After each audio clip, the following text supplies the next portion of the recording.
संतोष मिश्रा जी के यहाँ पहला लड़का हुआ तो पत्नी ने कहा, बच्चे को गुरुकुल में शिक्षा दिलवाते हैं। मैं सोच रही हूँ कि गुरुकुल में शिक्षा देकर उसे धर्म ज्ञाता पंडित योगी बनाऊंगी। संतोष जी ने पत्नी से कहा, पांडित्यपूर्ण योगी बनाकर इसे भूखा मारना है क्या? मैं इसे बड़ा अफसर बनाऊंगा ताकि दुनिया में एक कामयाब वाला इंसान बने। संतोष जी सरकारी बैंक में मैनेजर के पद पर थे। पत्नी धार्मिक थी और इच्छा थी कि बेटा पांडित्यपूर्ण योगी बने, लेकिन संतोष जी नहीं माने। दूसरा लड़का हुआ, पत्नी ने जिद की। संतोष जी इस बार भी ना माने।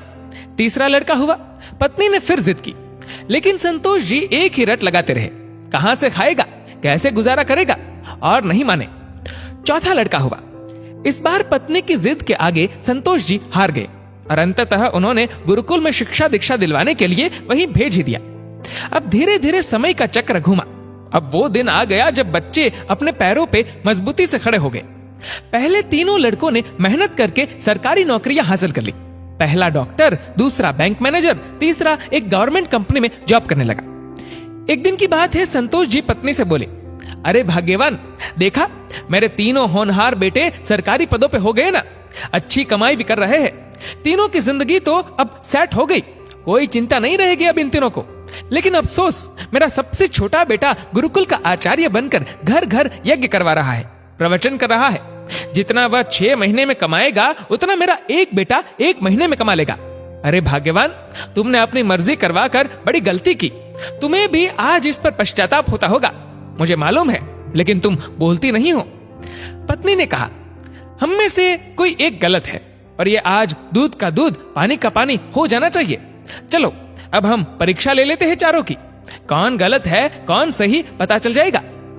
दूसरे दिन शाम के वक्त पत्नी ने बाल बिखरा, अपना साड़ी का पल्लू फाड़कर और चेहरे पर 1-2 नाखून के निशान मारकर आंगन में बैठ गई और पतिदेव को अंदर कमरे में छिपा दिया। बड़ा बेटा आया, पूछा, मम्मी क्या हुआ? मां ने जवाब दिया, तुम्हारे पापा ने मारा है। पहला बेटा बोला, बुढ़ा सठिया गया है क्या? कहां है, बुलाओ तो जरा। मां ने कहा, नहीं है, बाहर गए हैं। पहला बेटा बोला, आए तो मुझे बुला लेना, मैं कमरे में हूं, मेरा खाना निकाल दो, मुझे भूख लगी है। ये कहकर कमरे में चला गया। दूसरा बेटा आया, पूछा तो मां ने वही जवाब दिया। दूसरे बेटे ने कहा, क्या पगला गए हैं इस बुढ़ापे में? उनसे कहना चुपचाप अपनी बची खुशी गुजार ले।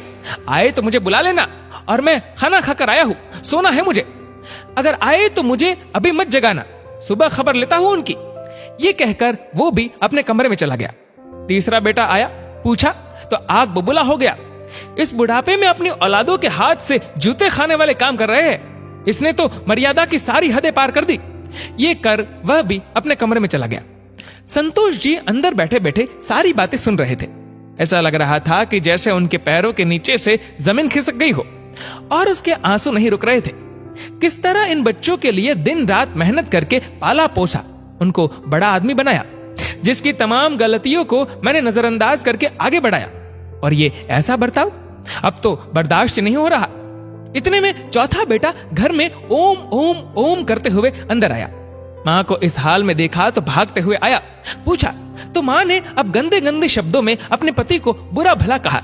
तो चौथे बेटे ने मां का हाथ पकड़कर समझाया कि मां, आप पिताजी की प्राण हो, वो आपके बिना अधूरे हैं। अगर पिताजी ने आपको कुछ कह दिया तो क्या हुआ? मैंने पिताजी को आज तक आपसे बदतमीजी से बात करते हुए नहीं देखा। वो आपसे हमेशा प्रेम से बातें करते थे। जिन्होंने इतनी सारी खुशियां दी, आज नाराजगी से पेश आए तो क्या हुआ? हो सकता है आज उनको किसी बात को लेकर चिंता हो रही हो ना हो मां, आपसे कहीं गलती जरूर हुई होगी। अरे मां, पिताजी आपका कितना ख्याल रखते हैं। याद है ना आपको, 6 साल पहले जब आपका स्वास्थ्य ठीक नहीं था तो पिताजी ने कितने दिनों तक आपकी सेवा की थी। वही भोजन बनाते थे, घर का सारा काम करते थे, कपड़े धोते थे। तब आपने फोन करके मुझे सूचना दी थी कि मैं संसार की सबसे भाग्यशाली औरत हूं। तुम्हारे पिताजी मेरा बहुत ख्याल करते हैं। इतना सुनते ही बेटे को गले लगाकर फफक फफक कर रोने लगी। संतोष जी आंखों में आंसू लिए सामने खड़े थे। अब बताइए, क्या कहेंगे आप मेरे फैसले पर? पत्नी ने संतोष जी से पूछा। संतोष जी ने तुरंत अपने बेटे को गले लगा लिया। संतोष जी की धर्मपत्नी ने कहा, यह शिक्षा इंग्लिश मीडियम स्कूलों में नहीं दी जाती। माँ बाप से कैसे पेश आना है, कैसे उनकी सेवा करनी है, ये तो गुरुकुल ही सिखा सकते हैं। जहां वेद, गीता, रामायण जैसे ग्रंथ पढ़ाए जाते हैं, संस्कार दिए जाते हैं। अब संतोष जी को एहसास हुआ, जिन बच्चों पर लाखों खर्च करके डिग्रियां दिलाई वे सब जाली निकले। असल में ज्ञानी तो वो सब बच्चे हैं जिन्होंने जमीन पर बैठकर पढ़ा है। मैं कितना बड़ा नासमझ था। फिर दिल से एक आवाज निकलती है, काश मैंने चारों बेटों को गुरुकुल में शिक्षा दीक्षा दी होती। दोस्तों, आपके इस वीडियो के बारे में क्या राय है, नीचे कमेंट करके जरूर बताएगा। और अगर आपको वीडियो अच्छा लगा हो तो वीडियो को लाइक करेगा, शेयर करेगा ज्यादा से ज्यादा लोगों तक। और ऐसे ही और भी इंस्पिरेशनल वीडियोस के लिए सब्सक्राइब करें हमारे यूट्यूब चैनल को और फेसबुक पर फॉलो करें हमारे पेज को। धन्यवाद।